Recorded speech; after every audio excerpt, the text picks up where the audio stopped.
అప్పుల బాధలు వెంటాడుతున్నాయా? అయితే 6 JVR వారి జాతిరత్నాలు ధరించండి. హలో అండి, అందరికీ నమస్కారం. నేను మీ కట్టా కార్తీక్. తెలంగాణ గ్లోబల్ సమ్మిట్ ముగిసింది. 3,75,000 కోట్ల రూపాయల పెట్టుబడులకు ఎంఓయూలు కుదిరాయని రేవంత్ రెడ్డి ప్రభుత్వం లెక్కలు చెప్తా ఉంది.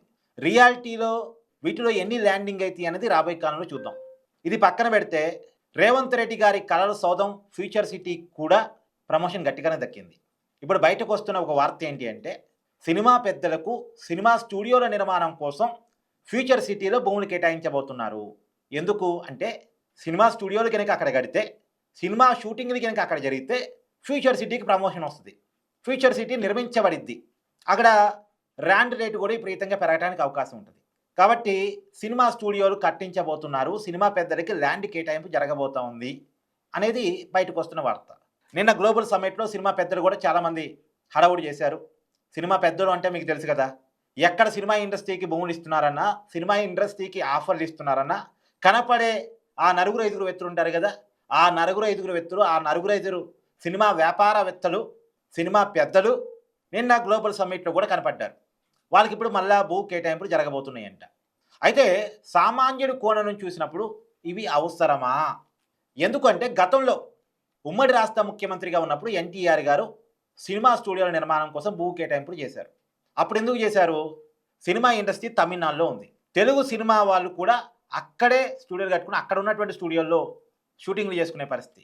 సినిమా ఇండస్ట్రీ ఆంధ్రప్రదేశ్కి రావాలి అని చెప్పేసి ఉమ్మడి ఆంధ్రప్రదేశ్ రాజధానిగా హైదరాబాద్ ఉంది కాబట్టి హైదరాబాదులో సినిమా స్టూడియోలో నిర్మాణం జరగాలని చెప్పేసి అక్కడి నుంచి ఇక్కడికి రావాలంటే ఆఫర్లు ఇవ్వక తప్పదు. కాబట్టి ఆ రోజులో హైదరాబాద్కి ఇంకా పెద్ద బ్రాండింగ్ లేదు, ఉంది ఓకే, హైదరాబాదు ఎప్పుడూ మంచి సిటీయే, కానీ ఇప్పుడున్నంత బ్రాండింగ్ కాదు, ఇప్పుడున్నంత డెవలప్మెంట్ కాదు, ఈ ల్యాండ్ కూడా ఇప్పుడున్నంత రేటు ఏమీ లేదు. ఆ రోజుల్లో సినిమా ఇండస్ట్రీని హైదరాబాద్కి రప్పించడం కోసం భూ కేటాయింపులు చేశారు. పద్మాలయ స్టూడియోస్ కావచ్చు, అన్నపూర్ణ స్టూడియోస్ కావచ్చు, రామానాయుడు స్టూడియోస్ కావచ్చు, ఇలా చాలా స్టూడియోలకి భూ కేటాయింపులు చేశారు. అలాగే వాళ్ళు వచ్చారు, స్టూడియోలు కట్టుకున్నారు. అయితే ఆ రోజుల్లో ఇచ్చిన భూమిని ఇంకా పూర్తి స్థాయిలో వాడలేదు. కొద్ది ప్లేస్లో స్టూడియోలు కట్టుకున్నారు, ఇంకా ప్లేస్ ఖాళీగా ఉంది. ఆ ఖాళీగా ఉన్న ప్లేస్ని సినిమా స్టూడియోల కోసం వాడకుండా కమర్షియల్ అవసరాల కోసం వాడుకుంటున్నారు అనేటువంటి విమర్శ వాళ్ళ మీద ఉంది. తెలంగాణ వచ్చిన తర్వాత కేసీఆర్ ఆ భూమిని తిరిగి తీసుకుందామని కూడా అనుకున్నాడట.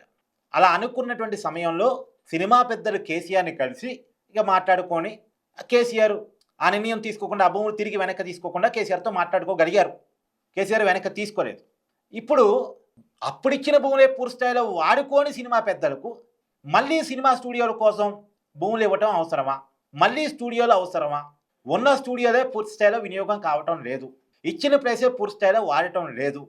రెండోది, సినిమా స్టూడియోలు ఏమి లాభాలు ఉండేవి కావు, అంటే లాభాలు వచ్చేటువంటిది కావు.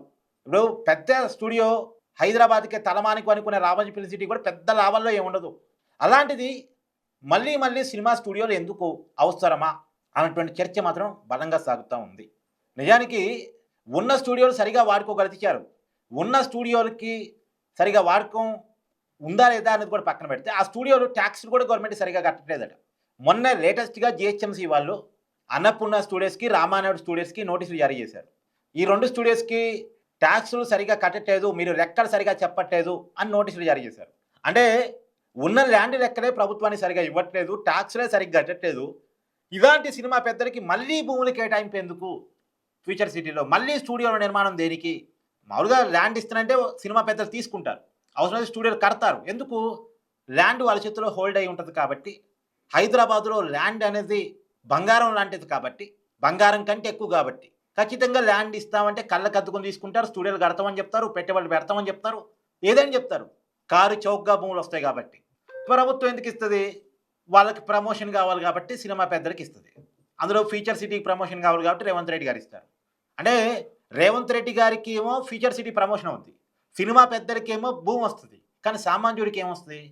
సామాన్యుడికి చెందాల్సిన భూమి, సామాన్యుడు నుంచి కంపెనీలు పెడతామని తీసుకున్న భూమి ఇలా దారాదత్తం చేయడం అవసరమా? ఇది సామాన్యుడి క్వశ్చన్. మీరేమనుకుంటున్నారో కూడా కామెంట్ రూపంలో తెలియజేయండి. Thank you.